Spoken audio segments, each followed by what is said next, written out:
നമസ്കാരം.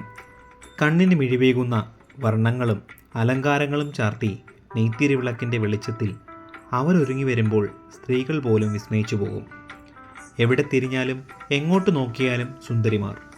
ഇത് ചവറ കൊറ്റംകുളങ്ങര ചമയവിളക്കുത്സവം. ആണ് പെണ്ണാവുന്ന ഉത്സവരാത്രി. കൊല്ലത്തിനും കരുനാഗപ്പള്ളിക്കും ഇടയിൽ ചവറ ദേശീയപാതയോരത്തുള്ള കൊറ്റംകുളങ്ങര ദേവീക്ഷേത്രത്തിൽ വർഷം തോറും മീനം 10-നും 11-നും നടക്കുന്ന ചമയവിളക്ക് അപൂർവമായൊരു അനുഷ്ഠാനവും ഉത്സവവുമാണ്. അന്നേ ദിവസം ക്ഷേത്രപരിസരം മുഴുവൻ വിളക്കേന്തിയ പുരുഷാങ്കനമാരെ കൊണ്ടു നിറയും. പുരുഷന്മാർ അങ്കനവേഷത്തിൽ ചമയവിളക്കേന്തുന്ന ആചാരപ്പെരുമ കൊറ്റംകുളങ്ങര ക്ഷേത്രത്തിനു മാത്രം സ്വന്തം.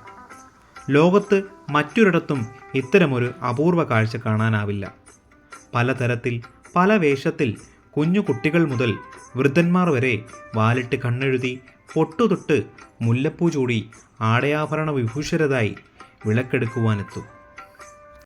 ആഗ്രഹ സഫലീകരണത്തിനായി നാടിൻ്റെ വിവിധ ഭാഗങ്ങളിൽ നിന്നായി ഓരോ വർഷവും ആയിരക്കണക്കിന് ആളുകളാണ് ഇവിടേക്ക് ഒഴുകിയെത്തുന്നത്. സ്ത്രീവേഷമണിഞ്ഞ് വിളക്കെടുത്താൽ മനസ്സിലുള്ള ആഗ്രഹങ്ങൾ സാധിക്കുമെന്നാണ് ഇവിടുത്തെ വിശ്വാസം. ആഗ്രഹ പൂർത്തീകരണത്തിനായി ആണിൽ നിന്ന് പെണ്ണിലേക്കുള്ള ഒരു പരകായ പ്രവേശം. ദേവിയുടെ കുരുത്തോല പന്തലിൻ്റെ ചരിത്രം മറ്റൊന്നാണ്. ആറാട്ട് കഴിഞ്ഞെത്തുന്ന ദേവി വിശ്രമിക്കുന്ന കുരുത്തോല പന്തലിന് ഒരുപാട് പ്രത്യേകതകളുണ്ട്.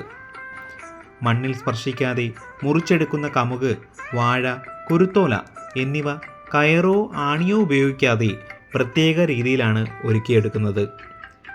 ഉത്സവത്തിന് കെട്ടുന്ന പന്തലിനുള്ള സാധനങ്ങൾ അന്നേ ദിവസം മാത്രമേ മുറിക്കാൻ പാടുള്ളൂ.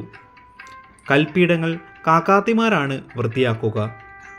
ഈ ജോലിക്ക് മുൻപ് കരക്കാർക്ക് വെറ്റിലയും പുകയിലയും ഉൾപ്പെടുന്ന ദക്ഷിണ നൽകി അനുവാദം വാങ്ങണം.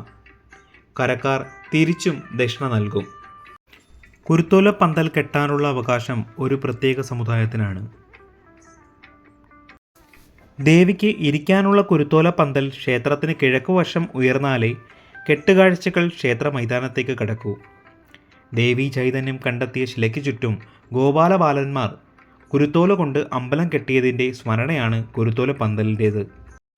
4 കരക്കാരുടെ നേതൃത്വത്തിലാണ് ഈ ഉത്സവം നടത്താറുള്ളത്. മീനം 10-ന് ചവറ പുതുക്കാട് കരക്കാരുടെ നേതൃത്വത്തിലും മീനം 11-ന് കുളങ്ങര ഭാഗം കോട്ടയ്ക്കകം കരക്കാരുടെ നേതൃത്വത്തിലുമാണ് കുരുത്തോല പന്തലുകൾ സ്ഥാപിക്കുന്നത്. ഈ ക്ഷേത്രത്തിന് മേൽക്കൂരയില്ല. മഴയും വെയിലും തണുപ്പും കാറ്റുമെല്ലാം ദിവ്യമായ ഈ ശിലാവിഗ്രഹത്തിൽ വീഴുന്നു. ശക്തിസ്വരൂപിണിയും വാത്സല്യനിധിയുമായ ദേവി ഭക്തരിൽ കരുണാമൃതവൃക്ഷം ചൊരിഞ്ഞ് ഇവിടെ വാണരുളുന്നു.